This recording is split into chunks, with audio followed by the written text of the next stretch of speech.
आंना मैखोम गयारि क'क्राझार डिस्ट्रिक्ट बिजायगुरि गामिनि। बे एकाडेमियाव नोंथाङा ट्रेनिं लादोंमोन?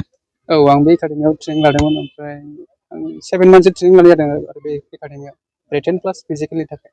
दा मा पस्टआव सेलेक्ट जादों? आङो दा आसाम पुलिस कनस्टेबल इउबिआव पास जादों। सेलेक्ट जानो थाखाय माबायदि खस्थ' खालामनांदों? खस्थ'आथ' जाय डिफेन्सआव थांनो गोसो डिफेन्सनि खस्थ'खौ माबोरै खालामनांगौ बयबो मिथिखायो। जोङो बाव 6 मास फुरा खस्थ' खालामदों, खारनाय बारनाय रिटेन बेफोरखौ जों खस्थ' खालामदों आरो आसाम पुलिसाव जानो थाखाय। बयबो मिथिखायो आसाम पुलिसाव थांनोबा बेसेबां खस्थ' खालामनांगौ। जायफ्रानाखि हास्थायो होसोयो बिसोर अलरेडि मिथिखागौ आरो आसाम पुलिस मोननो थाखाय माबोरै खस्थ' खालामनांगौ। बे एकाडेमियाव मा मा सुबिदा दं आरो माबायदि फोरोंनाय जायो?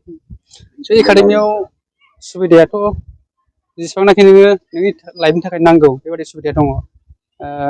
रिटेननिफ्राय लानानै फिजिकेल हस्टेल गासिबो दंजोबो आरो फेसिलिटिया। नोंथाङा साख्रि मोनखांनायनि उनाव माबायदि मोनदों मा फोरमायो?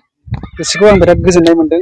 खारन आङो उन्दै समनिफ्राय मोनसे आंनावहाय बिराद मोनसे डिफेन्सआव थांनो हानायनि आं गावखौनो गाव मोनसे अनुभब मोनदों आरो आं सानसे डिफेन्सआव थांथारगोन। ओमफ्राय आङो माखासे समाव फेलियार जाबोदों।